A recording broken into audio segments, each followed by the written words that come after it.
Magandang umaga mula sa Pag-asa Weather Forecasting Center. Ito ng ating update sa magiging tayo ng panahon sa susunod na 24 oras. Huling namataan itong low pressure area na ating minomonitor sa mga nakarang araw kaninang alas 3 ng umaga sa layong 690 kilometers silangan ng Davao City. Inaasahan natin na sa mga susunod na oras itong low pressure area na ito ay tuluyan ng hihina at posibleng malusaw at sasama dito sa ating shear line. So itong shear line yung salubungan ng mainit at malamig na hangin na kung saan patuloy ito nagdudulot or makakaapekto ngayong araw dito sa silangang bahagi ng Visayas at sa Mindanao. Kaya over this area, sasahan natin yung mga mataas sa tsansa ng mga kaulapan at pag-ulan na dulot ng shear line. Samantala for Metro Manila at nalalabing bahagi ng ating bansa ay may kalakasan pa rin yung bugso ng ating northeast monsoon. Kaya sa mga lugar na ito, ay asan pa rin natin yung bahagyang maulap hanggang sa maulap na papawirin. Sasamahan lamang yan ng mga light rains o yung mga mahihinang pag-ulan. At para naman sa magiging lagay ng ating panahon ngayong araw dito sa Luzon, dahil sa epekto ng hanging amihan, asahan natin yung mga kaulapan at mga pag-ambon sa ilang areas, particular na dito sa eastern section ng Luzon. So dito sa mga rehiyon ng Cagayan Valley at ilang bahagi ng Cordillera sa mga lalawigan ng Apayao, Kalinga, Ifugao, Mountain Province, pati na rin dito sa lalawigan ng Aurora, Quezon, buong Bicol Region at ilang areas rin ng Mimaropa. So sa mga lalawigan ng Oriental Mindoro, Marinduque at sa Romblon. So sa mga lugar na ito, asahan natin yung mga kaulapan at yung mga light rains o yung mga pag-ambon na dulot ng amihan. For Metro Manila at nalalabing bahagi ng Luzon ay generally fair weather muli ang ating inaasahan ngayong araw. Kung may mga pag-ulan tayong mararanasan, ito yung mga light rains o yung mga pag-ambon lamang. So dahil may kalakasan pa rin yung bugso ng ating hanging amihan, so asan pa rin natin yung mababang temperatura, yung mga mababang minimum temperature especially sa madaling araw.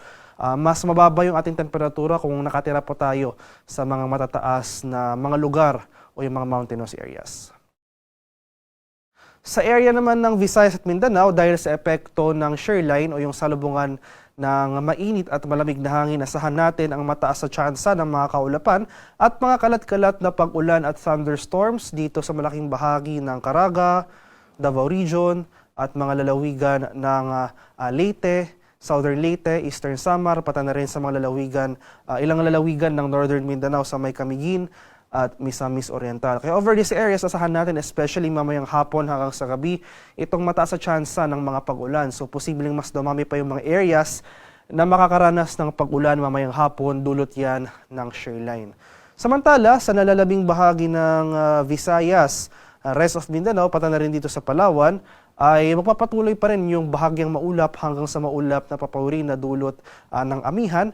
Kung may mga pag-ulan tayong mararanasan, ito yung mga pag-ambon o yung mga light rains. Sa kalagayan naman ating karagatan, dahil may kalakasan pa rin yung bugso ng ating amihan, may nakataas pa rin tayong gale warning sa eastern seaboards ng Visayas at sa Mindanao.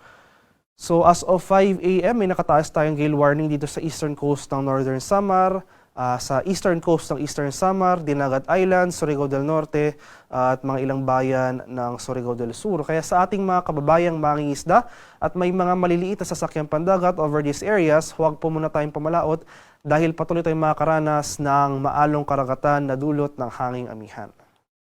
At para naman sa ating weather outlook sa mga susunod na araw, so dahil sa epekto ng shear line, asahan natin na hanggang bukas, araw ng linggo, magpapatuloy yung mga pag-ulan dito sa silangang bahagi ng Visayas at Mindanao. So most of Eastern Visayas as well as Caraga and Davao Region, asahan natin yung mga pag-ulan. Mataas sa tsansa ng mga pag-ulan na dulot ng shear line. Simula naman sa araw ng Lunes hanggang sa Miyerkules ay bahagyang aakyat, kumbaga yung axis ng ating shear line.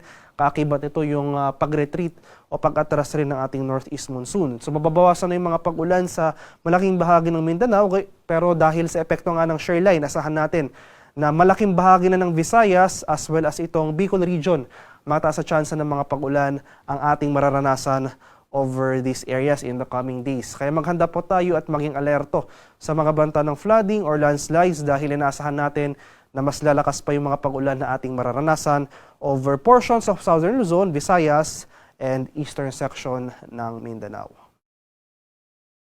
Haring araw sa Kamaynilaan ay sisikat mamayang 6:25 ng umaga. Lulubog naman mamaya sa ganap na 5:51 ng hapon.